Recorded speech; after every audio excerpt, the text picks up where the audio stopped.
नमस्कार शेतकरी मित्रांनो, खरीप पूर्व हंगाम बैठक जे 2024 साठी खरीप हंगाम येणार आहे त्या संदर्भातील बैठक या मागच्या महिन्यामध्ये म्हणजे लास्ट वीक मध्येही पार पडले आणि त्यामध्ये खूप काही प्रश्न जे होते ते मागचे 2023 चे प्रश्नांविषयी बोलण्यात आलं, 2024 च्या विषयांबद्दलही बोलण्यात आलं। 2023 मध्ये काय घडलं, त्याच्यावर काय काय कामं पेंडिंग आहेत आणि 2024 मध्ये आपल्याला काय पूर्वतयारी करावी लागणार आहे ही या बैठकीमधला अंदाज असतो। या बैठकीमध्ये खूप काही मोठे मोठे नेते असतात, मोठे अधिकारी असतात आणि त्यांनी मागच्या वर्षी कोणत्या गोष्टी पेंडिंग राहिल्यात, त्यांच्यावर का काम नाही झालं आणि जे काही राहिलेले काम आहेत ते कधी कंप्लीट होतील या संदर्भातील ही बैठक असते। तर या बैठकीमध्ये खूप काही विषय बोलण्यात आले, जसे की अवकाळी पाऊस होता, गारपीट होती, शेतकऱ्यांचं नुकसान होतं, येलो जो काही नुकसान झाली होती, त्याच्यानंतर परत शेतकऱ्यांना विविध फळ पीक विमा असो, पीक विमा असो, प्रधानमंत्री किसान सन्मान निधी योजना असो, या सगळ्या विषयांवर चर्चा करण्यात आली।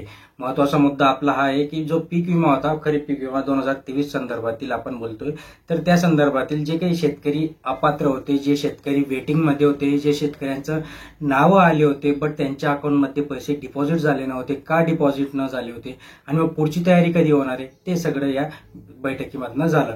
तर जर बघायला गेलं तर जो पीक विमा होता, ₹1 प्रधानमंत्री पीक विमा 2023 संदर्भातील खरीप पीक विमा, याच्यामध्ये जर एक पर्टिक्युलर आता ही जी बैठक होती ही प्रत्येक जिल्ह्याची होती, ओके, बट आता जी परभणीची बैठक झाली त्याच्यामध्ये 1,93,967 शेतकऱ्यांनी हे पीक विमासाठी क्लेम केला होता 2023 चा, ओके, परभणी जिल्हा।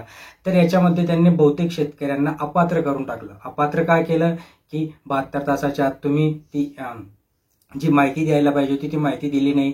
काही शेतकऱ्यांनी ऑफलाईन केलं, काही शेतकऱ्यांनी ऑनलाईन केलं, कोणाचा ई-केवायसी झालं नाही, कोणी फेक फॉर्म भरले। सो या सगळ्या गोष्टींमध्ये त्यांनी 1,93,967 एवढे फॉर्म आले होते, त्याच्यात त्यांनी 91,181 फॉर्म हे रिजेक्ट केले आहेत आणि जे काही उर्वरित फॉर्म होते जवळपास 1,27,000च्या आसपास जे फॉर्म होते ते फॉर्म त्यांनी मंजूर केले होते। आता ही जी 1,20,000 जी काही अमाउंट होती, नंबर होता, हा नंबर मध्ये त्यांनी फक्त 50,863 शेतकऱ्यांच्या अकाउंटमध्ये हा पैसा डिपॉझिट करायला सुरुवात केली। बघा, 50,863 एवढे जे शेतकरी लाभार्थी आहेत यांच्या अकाउंटमध्ये 30,55,00,000 रुपये हे डिपॉझिट होत आहे। आता याच्यामध्ये कोणते कोणते तालुके आले तर परभणी आला, पूर्णा आला, पालम आला, गंगाखेड, सोनपेठ, सेलू, पाथरी, मानवत, जिंतूर, परभणी हे सगळ्या तालुक्यांमध्ये ही जी 30,55,00,000 रुपये अमाउंट आहे ती शेतकऱ्यांना डिस्ट्रीब्यूट होते। आता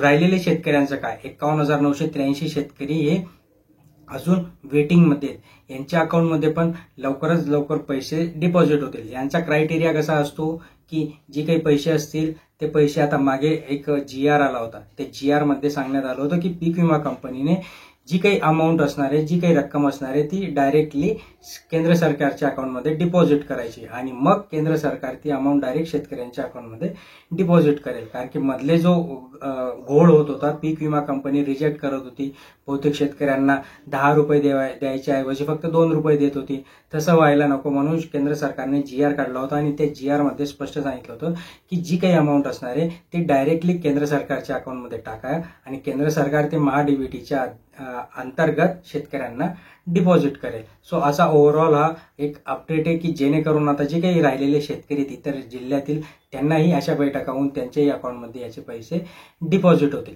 चॅनलवर नसाल तर नक्कीच लाईक करायचा, शेअर करायचा, सबस्क्राईब करायचा। धन्यवाद।